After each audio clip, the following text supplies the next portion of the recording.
Good evening, everyone. I can see quite a few of you who have started trickling in. Thank you so much for joining us on this wonderful Tuesday evening.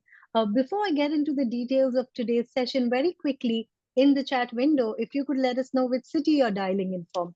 My name is Sabahat Hurzuk. I'm the Senior Associate Director at Seed Global Education, a UK headquartered company facilitating interactions between prospective students like yourself and top schools like the one present with us here today. And I am dialing in from Mumbai.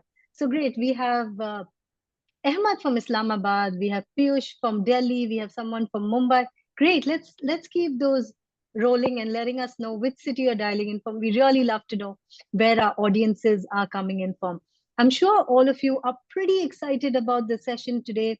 Uh, it's a 360-degree overview of UC Berkeley's top-rated Master of Financial Engineering program, the MFE program. For those of you who are just tuning in, UC Berkeley Haas School of Business is one of the world's top business schools known for innovation and excellence, located in the Bay Area. So, giving you access to some leading companies in technology and finance. And of course, the MFE program is highly regarded as one of their top programs, which gives students a competitive edge in this ever rapidly evolving landscape. Joining me for the session today from the Berkeley House team is Diane Nguyen. Hi, Diane. Thank you so much for joining us and for taking out time from your busy schedule.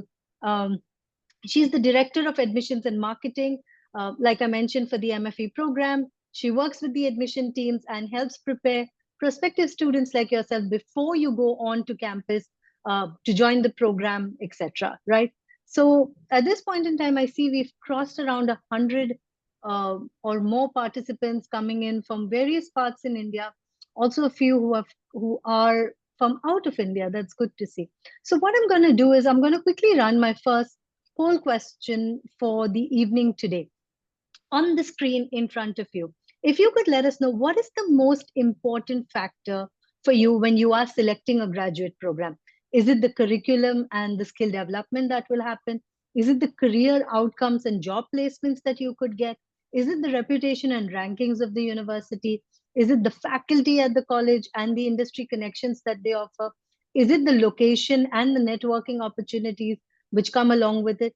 Or is cost and financial aid also something which really pivots your decision making in that direction? So, on the screen in front of you, what is the most important factor for you when you are selecting a graduate program? I'm going to keep the poll running for a few more seconds.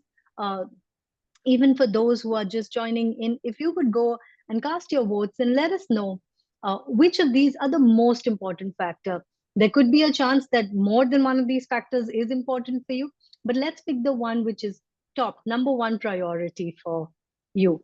Great. So we have quite a few of you who have gone ahead and answered the poll. I'm going to end the poll now and quickly share the results on the screen in front of us. So career outcomes and job placements is something which is a very important factor for a lot of students, followed by curriculum and skill development and the rest. Great. So without taking much time, I'm going to now hand over to Diane to get started with the presentation. Over to you. Thank you so much. It's great to partner with Seed and host this presentation. I'm going to share a little bit more about our program and then what it is that we offer. So quickly going to go through the presentation, and then we will have opportunity for you to ask your questions and any other follow-ups. So the Masters of Financial Engineering program is a one-year master's program. However, we also have a two-year opportunity if you're interested in that. Now, I'm going to go a little bit more in depth about that in a minute. The program is taught by ladder faculty and industry professional. The courses are designed exclusively for our students. A majority of your coursework will be done in teams. Students also have the opportunity to learn outside of the curriculum through the independent study projects, which could be a topic that you choose on your own, or it could be a topic presented to you through one of our industry partners. And then throughout the year, we have practice seminars that allow students to learn more about the industry and what it is that they have to offer. Integrated with the 1 year program is an internship period. Typically, the internship period is anywhere between 10 to 12 weeks long. Our usual internship schedule runs in the fall timeframe. However, we also have opportunities for students to take internship during the summer.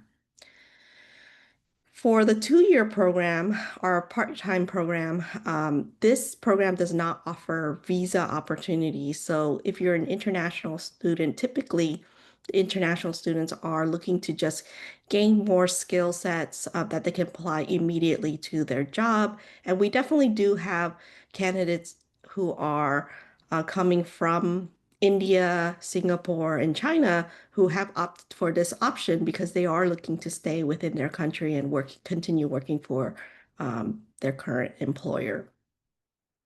We do provide support for part-time students if they need it. So career support, academic support, all support. So just like our regular 1 year students, you'll get the same services that we offer. Here's a little bit on our career track record. As you can see, our class that graduated in 2024, they make a medium salary of 153K or more, and with a signing bonus of an average signing bonus of 25K. The highest salary for that particular class was 300K. Now, information for the 2025 class will be available in a couple months. We will post that on our website once it becomes available. So feel free to check it out in a couple months time frame. We also have other resources that we offer through our dedicated career services team, which includes helping students with their resume reviews and assessment. We have a dedicated job posting website where students will apply for opportunities in addition to applying through other sources. You are able to tap into the alumni network, the Haas alumni, and also the UC broader community. The MFE is STEM recognized, so if you are attending the 1 year program, you could potentially be eligible for an additional 24 months under the OPT. We have mock interview sessions, training sessions for students to build their interview skill sets in order for them to land the job. We have alumni career coaches who can help you brush up on your skills, technical skills, and of course, our career team can help you with the behavioral piece. We host workshops throughout the year, which includes workshops taught by alumni, or it could be our employer partners who will host sessions to help, either teach you a skill or teach you something about the industry itself. We partner with a variety of different groups to bring you career opportunity, job fair opportunities, and of course, you can also access the UC Berkeley Career Center events and sessions. Here are some of the opportunities and functions that our students will go into post MFE. As you can see, very typical type of finance type opportunities. Now that they are now going into more fintech, tech startup type opportunities also in the last several years. And then for functions, you can see very normal type of finance type roles, but now also going into data science. Here are some of the companies who have hosted sessions and recruited from our program. We have a full list on our website if you want to take a look at it for the last 2 or 3 years. Here are a few of our alum who have gone through the program. As you can see, they come from a variety of different backgrounds, holding bachelor's degree all the way up to PhD degrees. They come from all types of majors, from STEM type majors to also non-STEM, natural sciences. And then here are a few of our other alumni. If you want to see more about what our alumni are doing, we have some more information on our website, so definitely check that out. And then we also feature alumni throughout the year on our social media, so definitely follow us there if you want to learn more. You can also just check out our pages. All right, I'm going to move into the admissions piece, what it is that you need in order to apply to the program. Everyone needs to have at least a bachelor's degree that's equivalent to the US 4-year degree. We do require GMAT or GRE exam. Now, for these exams, we only look at the percentile, and we will take the highest percentile. So you're welcome to retake the exam multiple times. Ideally, we want to see candidates score in the 90th percentile for the quantitative section and for verbal 70th percentile. Again, we take the highest score, so you're welcome to take the exam multiple times. We will consider highest score from different exam dates, so we encourage you to send us all the scores. International candidates, and that includes candidates coming from India, will need to take the TOEFL or the IELTS exam. You need to just score the minimum score, which is a 90 in the IBT for the TOEFL, and for the IELTS, it would be an overall band of 7. We do require 2 letters of recommendation as part of our application. Typically, with letters of recommendations, we encourage candidates to really choose people that know them well, and also those who have overseen or directly overseen your work.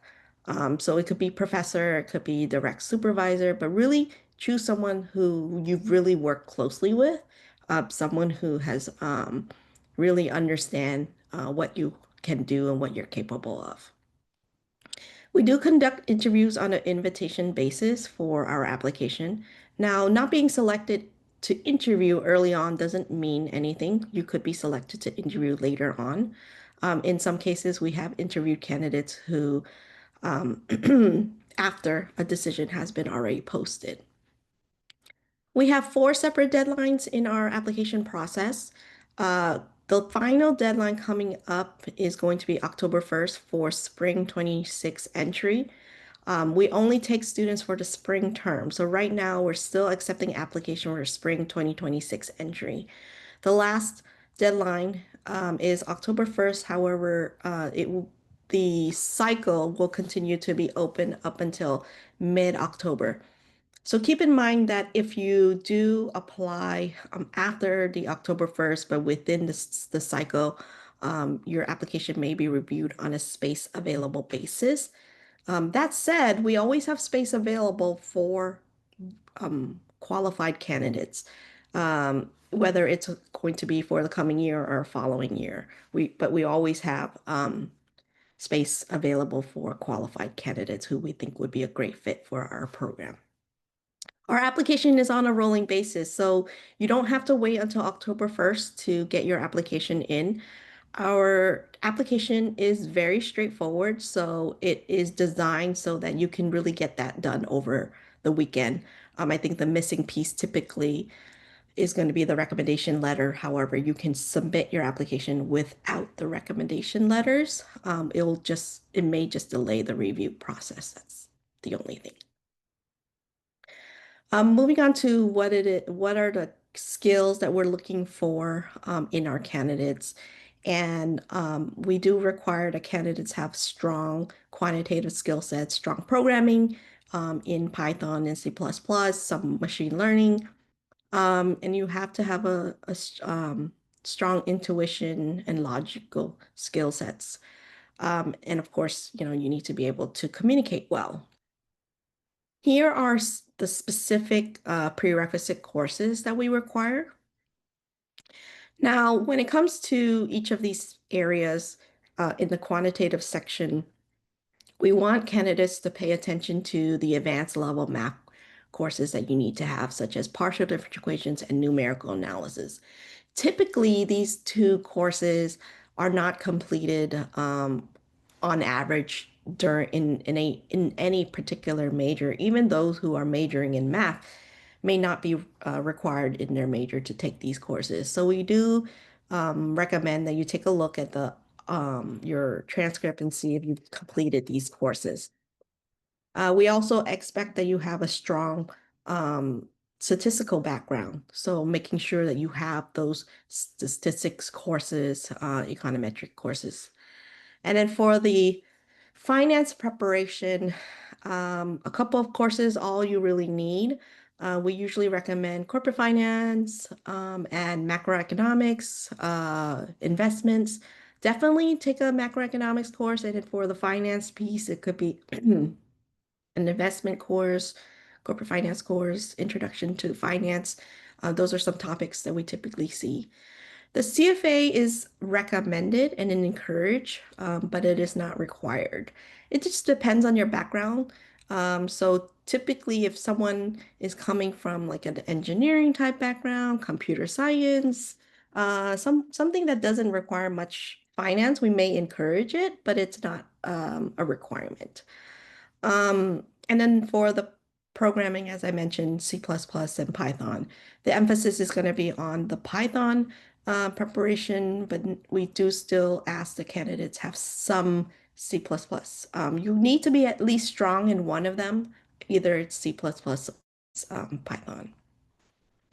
And of course, having strong communication, writing, and presentation skills are something that you should also have. Now, if you don't have all of these prerequisite courses, it's not a problem.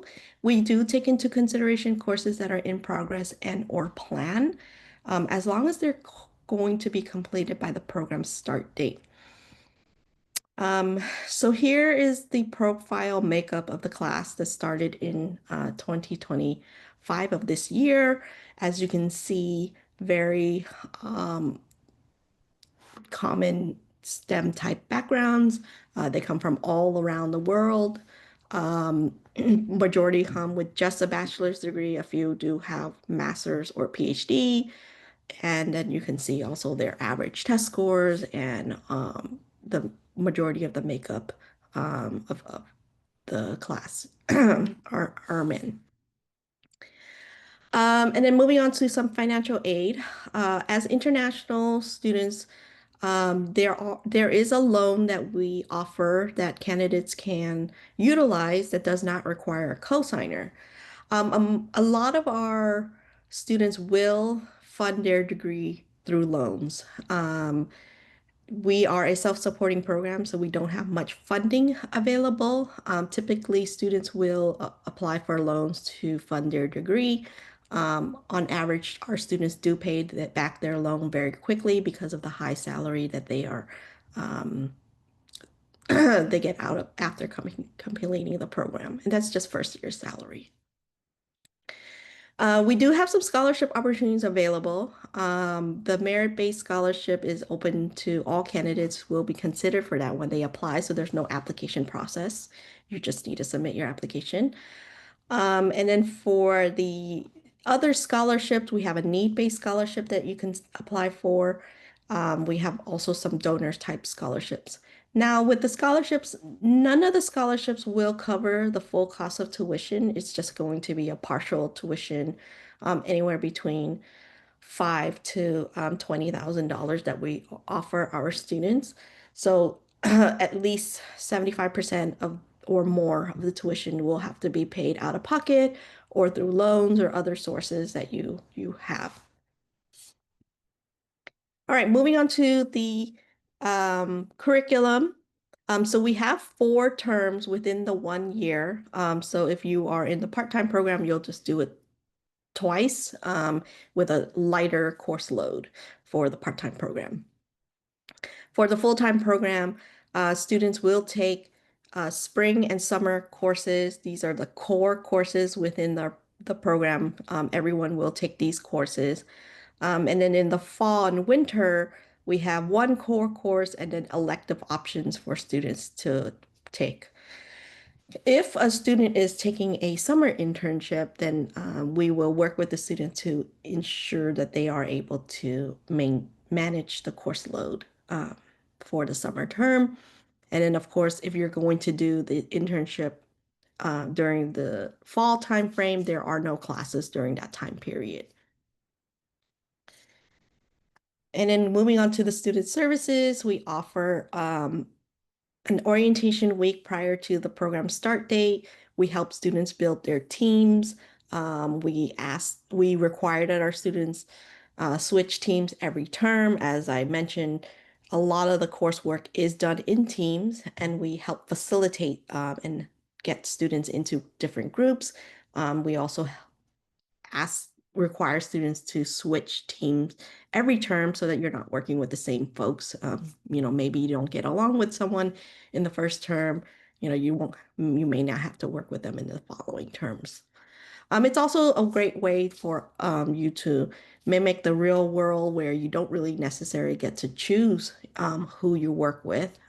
So it's getting you to work with a variety of different students. All of our students are part of the Financial Engineering Student Association. You'll have some sort of role for that. And then we have a women's leadership initiative where there's some specific events designed for the women. However, the majority of the events are open to all students. And we also have some um, other events throughout the year that are geared towards certain groups of students that students can attend. And then outside of career services activity, we also have events and activities that get help students get to know each other, as it is a network that will last you your entire life. And then for resources, the data, we have a data science high frequency trading lab that you can utilize during your time in the program. We had dedicated Bloomberg terminals. We have, financial databases, softwares, anything that you need for your research in the program.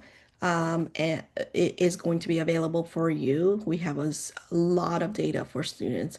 And in some cases, some of our alumni have been trying to get access to that, but unfortunately, you only have access to it when you're in the program.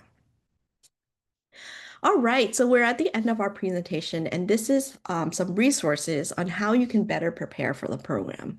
We know that oftentimes students may find out about our program very late on, considering the series of prerequisites that we ask our candidates to complete. We have built a series of resources of where students can take courses to better prepare for their application and for the coming program. The reason why we have so many also prerequisite courses is that we don't teach you those courses in the program. We feel that you can complete those courses outside of the program. We don't want you to spend your time, learning the basics. What we're going to be teaching you is going to be the um, advanced level preparation to enhance your skill sets. And, 1 year goes by very quickly. We are already in the third term for the program. I've been with the program for many years, more than 10 years now with working with the program. And every year just goes by so quickly and it just flies by. You don't realize how quickly everything goes, and there isn't going to be time to prepare those basic topics. So we encourage our students, and we work very closely with our candidates to ensure that they're prepared for the coming year. In addition to the preparation coursework, we have recommended books that we encourage our candidates and students to review. We also have interview books that we encourage students to really review multiple times. As once you get into the program, um, you're going to have to focus on your studies, and especially in the first and second term of the program, the spring and summer, there isn't going to be much time for you to really catch up. You're trying to, get used to the coursework, the assignments and things like that. Some people maybe have been out of school for a couple of years. So just getting back into the rhythm of being a student again. And then in addition to all of the coursework that you have to learn, you will be potentially selected to interview for the internship. The process starts in some cases even before you get to the program. We've had in some cases students getting offers for internships even before they get to campus. Our resume book, we do prepare it, work with the students early on, and send that out. Even in, I think this year, we sent it out about 3 months before students even got to campus. So some folks were getting selected, reviewed for interviews, even before getting to campus. So you may not have time to brush up on any of your interviewing skills. So this is why we encourage candidates prior to the start of the program to start reviewing some of the texts that we recommend. We also have recommended pre-program courses, uh, pre-program uh, resources also on our website. We will be for refining this a little bit more, but this is a great start for any candidates if they're looking to go in any particular industry. I do encourage everyone to go to the complete resource list. I will share the presentation and also the resources with everybody so that you have access to that information.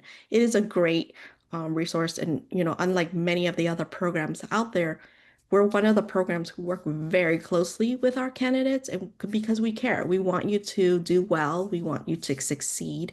The moment you receive an offer from our program, we will, work closely with you throughout that period, whether you're applying in round one or in round four in the admission cycle. You get the access that you need in order to succeed post MFE. So the preparation really begins very early on. We work, like I said, very, very closely with candidates. So that's the conclusion of the presentation.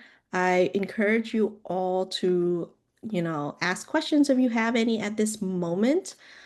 If you don't have any questions at this time, that's fine. We know sometimes some candidates are really shy or just don't want to ask or like to listen to what other people have to say or ask. That's perfectly fine. You can also email us. We answer emails very quickly. You can get a response within, anywhere between 24 to 48 hours. Of course, we don't work on the weekend, so there may be a longer delay if you are emailing us on a Friday evening, perhaps. And then you can also give us a call. We also have regular information sessions throughout the year. We have application workshop sessions to help you optimize your application, all questions specific to the application, which we will have one in September. Another thing I want to mention is that we have a student panel session coming up this September, in addition to our alumni session with the SEED uh, partnership later this year. So please check out our website. We do post all of that detail on there. So hopefully we'll have the opportunity to connect with you and learn more about you and how we can help you. Thank you. Thank you so much, Diane. That was really helpful. And thank you for sharing all of the information. Of course, if you all still have any questions, we have time. So please post them in the Q&A box. I'm going to get started with the questions which have come in so far. So the first one is from Kunal, who wants to understand what kind of companies do students get into after completing an MFE program from Berkeley has? Yeah, so it's all the companies finance related, hedge funds, investment banking, asset management companies. So just to name a few, but they're also going into like startups, tech companies like Google, and then there's also fintech companies. I don't know any specific names for Right. those companies, but there's a variety of different companies. So like Millennium, Citadel, Goldman Sachs, Morgan Stanley, JP Morgan, just those are just to name a few of the companies. Google, Uber, Yeah. Lyft, Meta. And of course, the location. I mean, you're right in the Bay Area, so there's so many opportunities which are available for students out there. Kunal, we hope that answers your question. Moving on to the next question by Kashvi, who wants to know what is the scope of fintech opportunities in this program? Will a student, prospective student coming in, be taught technical skills such as coding and algorithms in addition to the financial aspects of the program? Yeah, great question here. So we don't actually teach you the coding skills. You should come with some coding Right. skills. We have resources on how you can better prepare for the coding. What it is that we're teaching you how to utilize those coding skills in a financial setting or in, using those mathematical formulas in the financial setting. So you need to have like the basics in Right. order to do well, at the very minimum. If you are, looking for just because you're not a programmer and you're just looking Hmm. for one type of skill to pick up, Right. Python would be the language you want to pick up. Python is where the industry is moving towards, as they are trying to get out of the C++ programming. But Hmm. there are some companies who still use C++. How long that's going to take, I don't know. I've been hearing for about 10 years now that they're moving away, but it's still there. So it's very slow process. So if you want to set yourself apart, you really want to make sure that you have the Python and have the C++. We also ask that you take coursework in machine learning or AI, Right. just the basics, because at the end of the day, we're teaching you how to apply those skills in a financial setting. Even when you go into data science type roles, the emphasis is more on the financial side of things. Hmm. And it's not necessarily a pure data scientist. Great. Thank you so much. That was really helpful because quite a few students in the chat window did have that question. So, Kashvi, apart from you, I think Mrudula and a few of you, I really hope that answers your question. That was very, very in depth. And of course, feel free to check out the university website. I'm sure all the prerequisites are mentioned over there. The next question is from Aditi, who wants to know reverse question for a person coming from computer engineering. Uh, do they need to have any prerequisites in finance before they apply for this program? Yeah, so for someone who's coming from like a computer science and engineering type background, you do need to take a couple of courses, as I mentioned during the presentation. Hmm. An introduction to finance, really, or, just have, again, the basics, right? Knowing certain terminologies, but really, we're going to teach you the finance. So you just need to have the minimum basics of those topics. For someone with like an engineering computer science background, I usually recommend at least CFA level one. CFA level one is a great way to better prepare yourself for the finance if you haven't been familiar with it. It's a self-study program. You can register to take the exam, but we often don't require anyone to take the exam. It depends on the person's profile. We may say, hey, you need to take the exam or just prepare for it. Great. Thank you so much. Aditi, I really hope that answers your question. The next one is from Abdullah. So he's saying for a fresher with a bachelor in technology background, a career gap, no work experience, but a strong GMAT as well as a strong TOEFL along with two academic LORs. Sorry. Is it advisable to pursue an MS or an MBA at your university? What would you recommend? Yeah, ultimately it depends on what's your career goal, right? What are you looking to do post graduation? We do take students straight from undergrad, with no experience, but we do encourage some internship skills. Now, if you are someone who, you know, has a bachelor's degree, have a bit of a career gap with no experience, I would encourage you to really consider, yeah, a master's degree could be helpful, but at the same time, you do need to have some sort of like projects, for instance. What have you been doing, like building something? Did you start your own company of some sort? So those are things that we will take a look at. Having great letters of recommendation is going to be very helpful for you. Um, so, I can't personally say this is the best route for you. Okay. You have to decide, is this the career that I want to get into post MFE? And you want to look at the career trajectory of the different types of degrees. So, typically with an MFE, you could go into the finance industry, work in finance, quant finance. You could be a portfolio manager. You could be a trader. You could be working as a quant researcher, quant analyst. So very common like finance type roles. Also, with our program, is the emphasis is a little bit on the more quantitative side. There are some finance masters out there that are more pure finance related, or you could go towards more of an MBA, which is more general, which you Right. can go into consulting. You could consider building your own company. After entrepreneurship is something that MBAs typically could go into. So you want to look at the career, and oftentimes most of these masters will post what their students are doing after.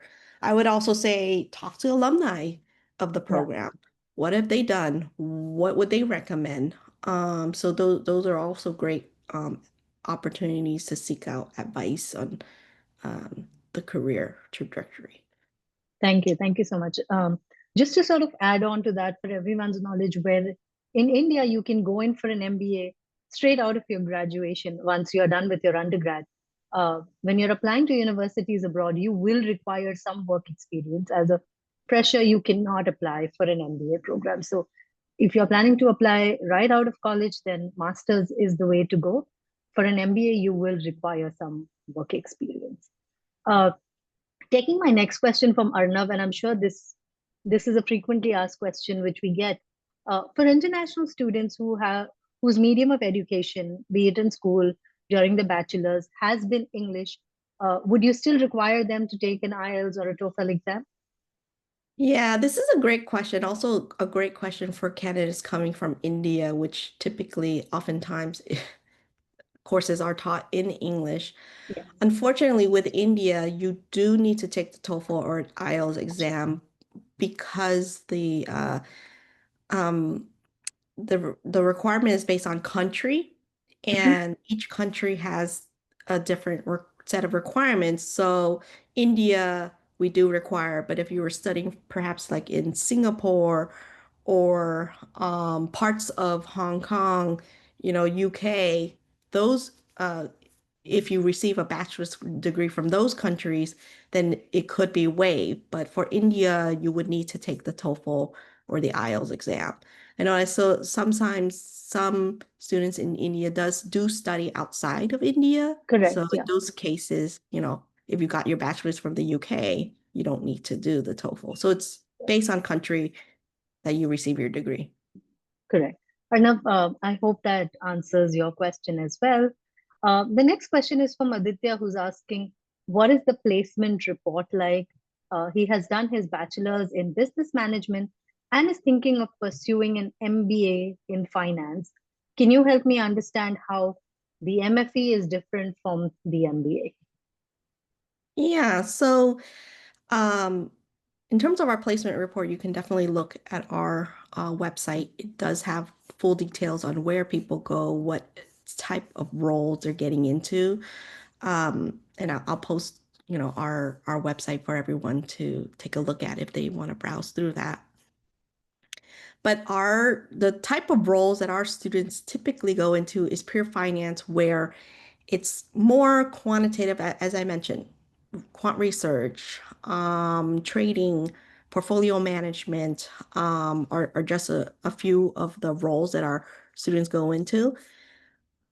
Typically, if I compare it to the MBA here at Haas, and we don't really have an MBA that really, there's an emphasis in finance. Yes. You can take some finance courses, but the finance and the level of finance that they are doing in the MBA at the business school here at Haas is not as quantitative as our program. We've actually seen some MBA students, whether it's the full-time MBA or the evening weekend MBA or the flex MBA, who have been more interested in taking our courses because it better prepares them for careers and opportunities. So every now and then we get like two or three students whose focus is finance would take our courses just to better Right. prepare themselves.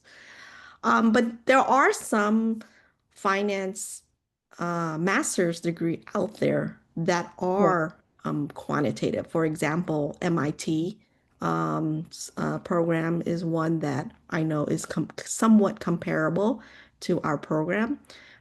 So you just got to look at the curriculum. What are the courses that are being taught? So that's something that you want to pay attention to. Right. Um, Aditya, I hope that answers your question. The next question is from Mariam, who wants to know if, so she's done her bachelor's in AI and has a CFA degree, so wants to know if they would be eligible to apply for the MFE program. Yeah, definitely. You would definitely be someone who could potentially be eligible for the program. CFA is a great way to prepare for the finance part. If you've done that, then it's great. AI, again, you probably met the programming piece of things, maybe some statistics too, but you may need to, take a couple more courses. But otherwise, you know, I also need to mention that almost everyone applying to our program will need to take some sort of course. There's no way that a candidate will come with everything. It's very rare. I've probably Yeah. seen maybe in the years I've worked in the program, two, three people who come through with purely everything ready to go. This is a great, has everything. It's very rare. Most candidates will need to take, 2 to 3 courses. Hmm. Other cases, it could be a list of like 5 to 10 courses, but that's definitely Right. doable, especially if you're applying early on.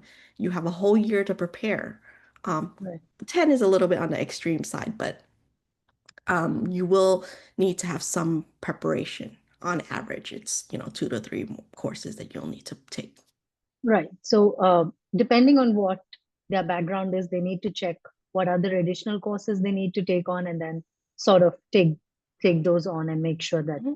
they have their ducks in the row, so to speak. Yeah, and we do some resume review assessments in some of our regular Hmm. information sessions or during our office hours sessions. So I would encourage you to, consider joining those or sending your resume, and we're happy to like make quick comments. Obviously, there's no guarantee of anything, but Yeah. it's a great way to, learn more of how you can better prepare. Thank you. Thank you so much. That I'm sure will be super helpful to quite a few students who are looking to apply, especially if you're looking to apply for this particular intake or any intake in this year. I would say make use of that service. Uh, so the next question is from Matthew, who wants to know what sort of projects do candidates do at the end of the program for their portfolios? Could you share some examples about the Oh, same? yeah. So this is a great one so within the program, there is a capstone project, which we call the Applied Finance Project. And in this project, students will have the opportunity to explore a topic of some sort, and you'll work with a group of students, anywhere between, it will be a group of 4 to 5 students, and you will present this to the instructor. The top 3 projects get selected to be presented to our advisory board, and the advisory board will then decide who has the top project. But this is a great opportunity for students to really like apply their skills that they learned in the program.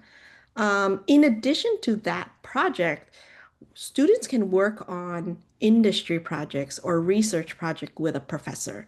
So research project is with a professor and the industry project is with a company. And these are all opportunities that they can put into their resume.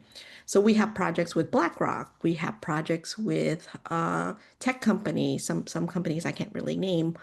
Um, we have projects with JP Morgan, for example. We used to have projects, here and there, just on random topics that our alumni wants our students to work on. But it's a great opportunity for you to like apply your skills and something that you can also put on your resume as a skill set that Right. you have. It's also a great way to build your resume if you're coming from an industry that doesn't where you haven't done much finance, or it could be someone who's an undergrad with no experience, or anyone with Hmm. no work experience. It's a great way to build your skill set. So this is something that you can definitely put as part of your portfolio of projects. And then let's say there's a topic you really want to work on, and there's a professor you want to work with in the program that, maybe they taught you the course, but you want to explore further. Our students have gone that route too. In some cases, there are students who are looking to go to a PhD post MFE. There are a few in the past, Right. and probably will continue to have candidates like that where they are looking to just gain the MFE skills and then go on a PhD and do more of research and teaching. Um, and it's a great route too if you're interested in that.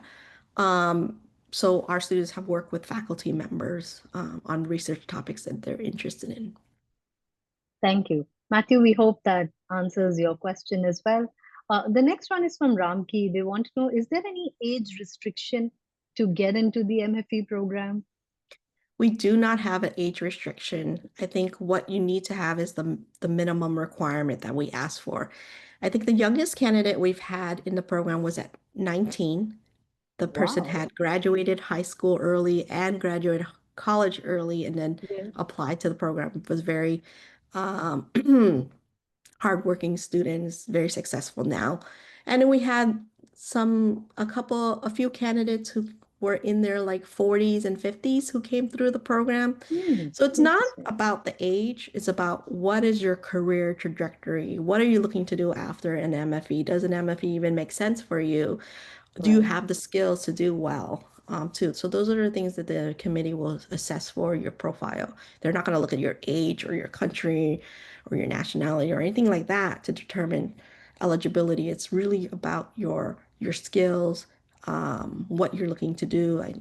We ask a question in the application like, what is your interest post MFE? What are you looking to go into? So these are the things that the committee will look at. Right. Just adding on to the question, since there is no age restriction, is work experience mandatory or required to apply for the MFE? Yeah, great question. We don't require actually work experience. It's not a Hmm. requirement for our program. It is encouraged and it is recommended. Anyone with experience, and of course, when I say experience, it could be any kind of experience.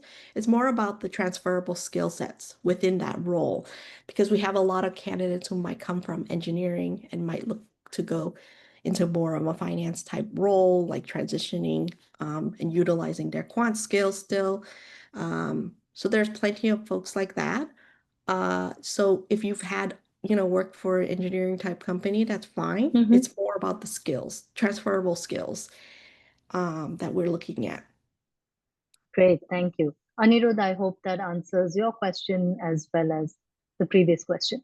The next question is from Pavan, who wants to know, who says that he has uh, 2 years of work experience as a senior quant at a hedge fund, and he does not have, he's not done any finance coursework like a CFA or anything like that. So, what will be, how will this course sort of help him? Yeah, so actually, if you've been work you if you have worked in the industry, we will consider work experience as meeting some of that finance preparation prerequisites. So anyone who's worked in the industry and is familiar with the finance industry, then you would not need to gain more coursework in that area. It's something that we could waive. And again, it also comes down to like if you're selected to interview, the interviewer is going to ask you some basic questions about finance. You Right. should be able to answer. You should know what's happening with the market following that. So yeah, it's definitely you don't need to have a CFA or take more coursework in finance, especially if you've worked in the industry for a couple of years or more. Right. Thank you. I hope that answers your question. The next question is from Saurabh, and I'm going to sort of rephrase this a little bit. He wants to know, for someone who's looking to go back into their family business or do family business management, are there any specific courses which they can take up which would really help them get a boost in their career? Yeah, I mean, so for someone who's looking to go back into their Yes. family business, I mean, we've definitely had a few uh, students come to our program and learn the skills, and we're able to do that. I mean, it really depends on what you're looking to do. You know, where are you trying to build your business? Where are you trying to take your business? Post MFE, I would say take a look at the curriculum and the courses. You know, what is the area Mhm. of interest? And before you decide to invest in something like this. Um, but yeah, look at the curriculum. Where are you trying to take your business? What do you need to take your business there? Thank you. Thank you so much, Saurabh. I hope that answers your question. The next question is from Abhishek, which I'm sure is on the mind of a lot of students. With rapid changes in AI and machine learning, how does the program make sure that its curriculum stays ahead of the curve so that graduates remain relevant and are job ready when once they get into the job market? Yeah, great question here. It's like I think that our curriculum is always evolving. Our courses, the faculty change them as needed when there is a need for the industry change, right? If there's a demand for something, we will incorporate it. I think we were among the first to start placing our students in tech and data science roles, even before the boom of the all of these data science The tech boom, yeah. scientists and the recruitment of it. Yes, And then in terms of the courses, each individual course instructor will be able to change their curriculum as needed, adapt a little bit. So they'll incorporate pieces here and there that would be relevant as it applies to their particular course and how they can utilize it.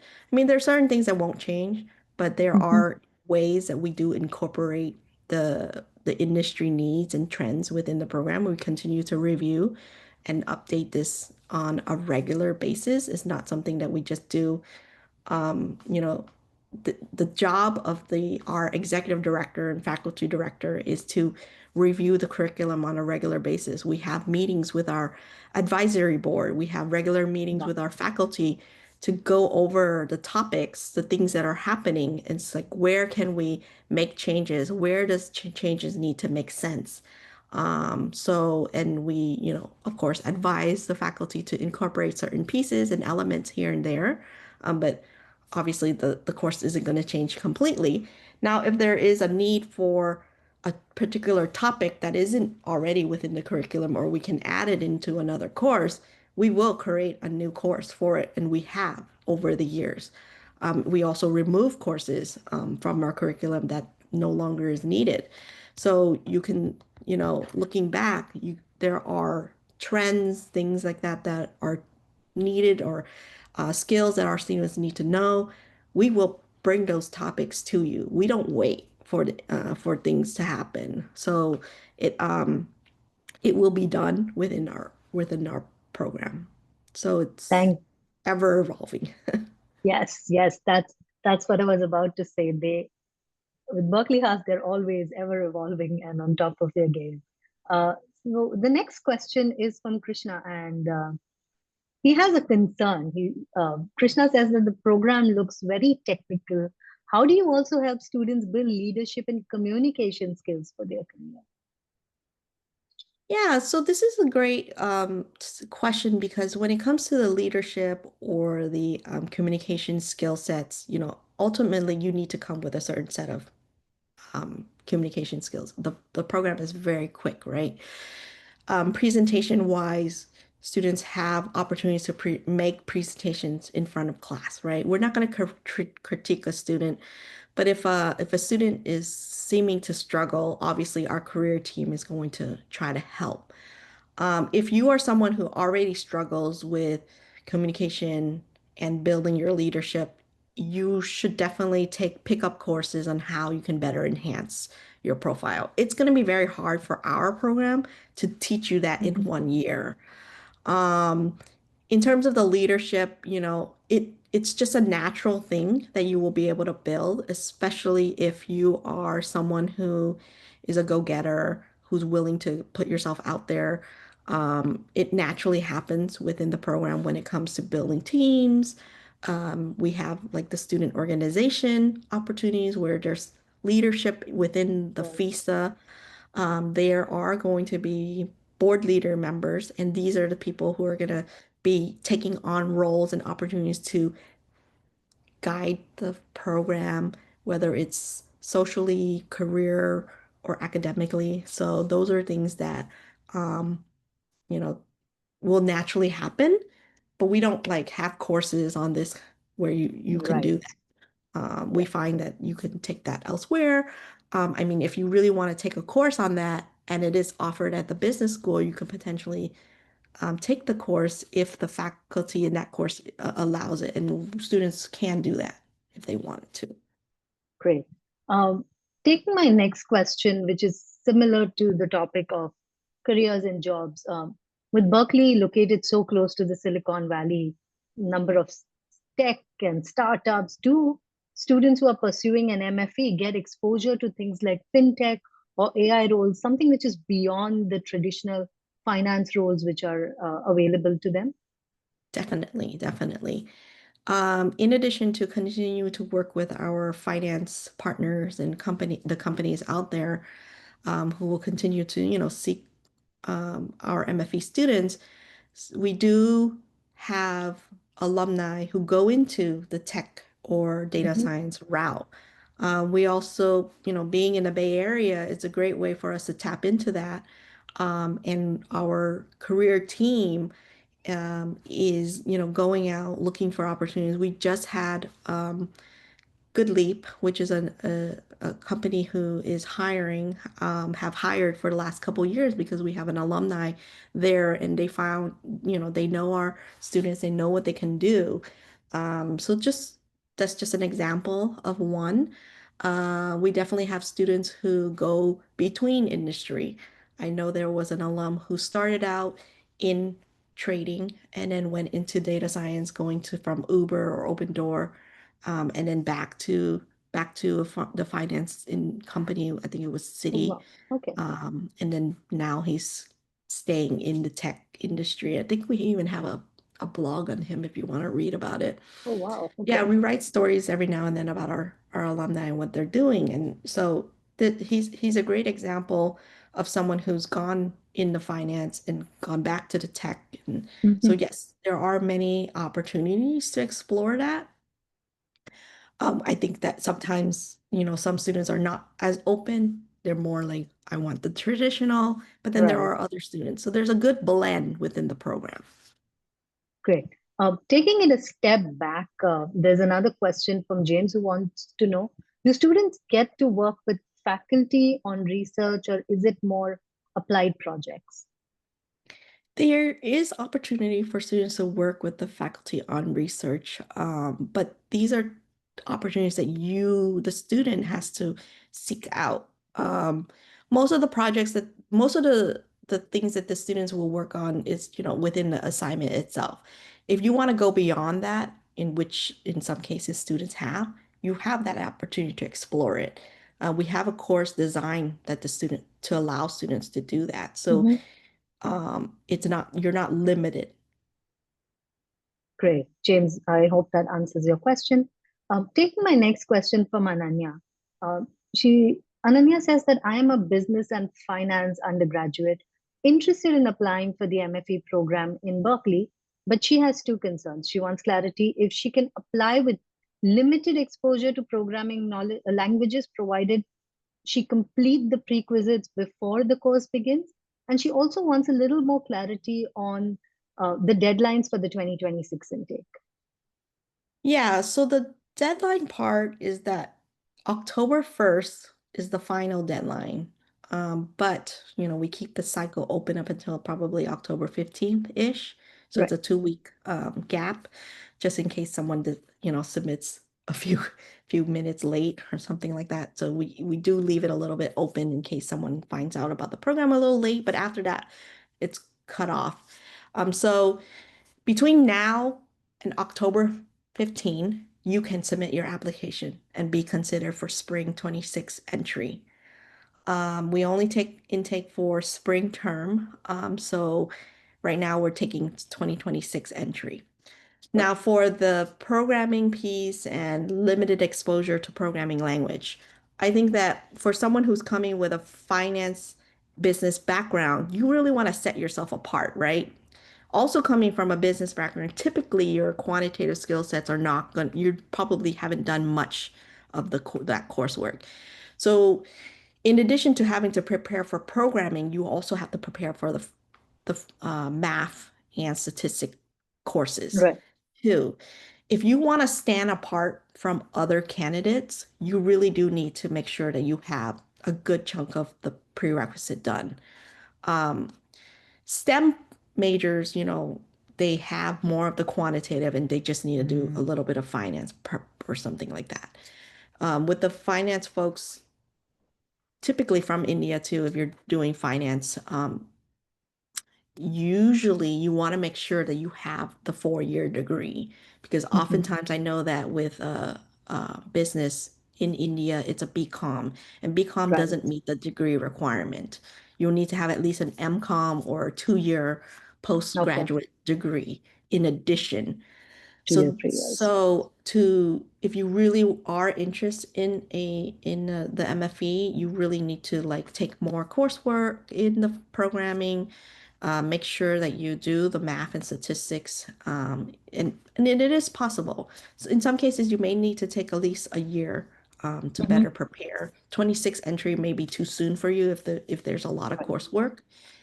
As I mentioned, if you have like a few courses here and there, that's fine. But if you have a lot and you're coming from a background that is not as quantitative or like a STEM type, you want to make sure that you get as much of the quant skills and the programming done as possible. Thank you. Thank you so much. I know we've hit time, but if it's okay with you, can I take one or two more questions, or Yeah, do you have one or two answer? more questions, no problem. Yeah. All right. Great. So this is something which is very interesting with the startup culture coming up in India. Lekha wants to know if someone wants to start their own fintech or quant startup, does the MFE ecosystem support that? Yes, definitely it does. I think that in the last couple years, so our former executive director started after leaving the program, started to do some advisory volunteer work for Skydeck. And Skydeck is an opportunity for students to, Mhm. build their startup and company. You can apply for it, and they will help fund your startup. So, oftentimes she'll send, application for every period that they're Right. accepting new candidates. And so far in the last, I think, 3 years now, we had at least a group of students who were selected from that, where they have an idea that they want to build. So yes, we definitely do have courses that help you.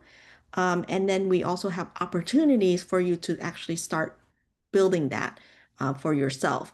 Now, when it comes to working post MFE, though, in order to maintain in the stay in the US to work, you need to have an employer sponsor your OPT. And you won't be able to do that with a startup, right? So Correct. if you're looking to stay in your country, in India, and do that or go back to your country, and build your company there, the part-time program could be an option, or you could do the 1-year program and go back home. You could do the 1-year program, work for a couple of years while you work on your company on the side, and then go do your thing. So there's various ways you can go about it, but yes, plenty of opportunities for that to create your own business startup.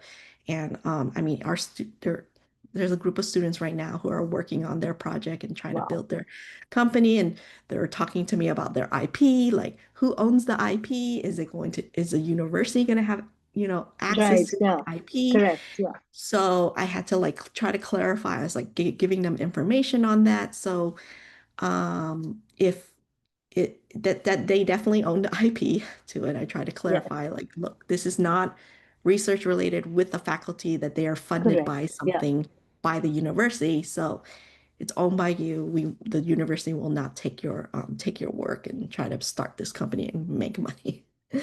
So Thank you so much. My last question for you, because I know there are quite a few questions which are still there, but we have covered most of it. And we will be sharing the recording of this with all the participants tomorrow. So you can go back and forth and get answers to your question. But this is one question that I really want to take up. Uh, Two or three people have asked about how is this program sort of integrating new age areas like climate change, sustainability, climate finance, especially for those who are thinking of exploring non-traditional routes. Would you still suggest going in for this program and then they could pivot in that direction? yeah, so definitely there has been some in the past, right? Like Yeah, ESG, sustainability type courses. We do have, depending on the industry, the trend, what's happening, we will have either workshops or sessions for students on those particular topics. I think we had a course in sustainability and finance.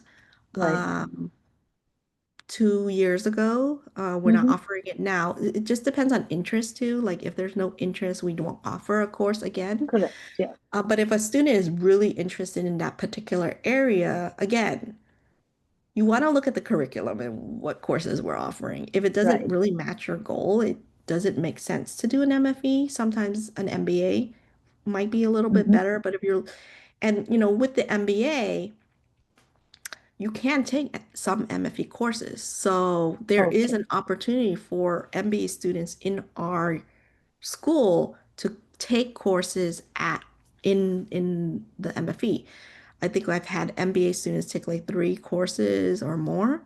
Sometimes we offer a certificate for MBA students who take like 3+ courses in our program. So that's something that we work with the MBA. So we do partner with the MBA if that's Hmm. something that you're more interested in that route. They may have more courses. Again, don't go for the MBA thinking from based on my advice. Yes. You want to always review curriculum of any program that you're interested in because those are the topics that you will learn. If there are no topics in there that you are interested in, you may want to consider another program. Um, our program does offer, like I said, research opportunities to explore. You can work with any faculty. It doesn't have to be like MFE faculty. Any faculty at the university can Right. be a can be your project advisor for these research projects, or industry related. There are some industry that are interested.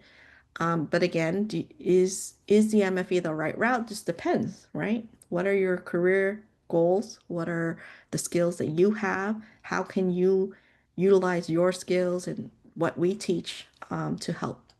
So, yes. Thank you. Thank you so much. I think that last bit, of course, applies to everyone looking to apply to any program. Make sure you're doing your research well. And all of the points that Diane mentioned, make sure you're going through those before applying. With that, I would like to conclude the session today. Uh, to all our wonderful audience, I see there are 120 of you which are still there. Thank you so much for staying around. I'm sure you've had a lot to learn from this session. And of course, if there's anything you can get in touch with Diane or her colleagues at the university. Diane, thank you so much for joining us. I know it's the beginning of your day back home in the US. So I hope you have a wonderful rest of the day. Thank you so much for taking out time once again from your busy schedule and for this wonderful session. We will connect with you soon. All right. Thank you so much. Have a great Right. rest of your day, everyone, or evening. Bye. Yes. Bye. Bye. Take care.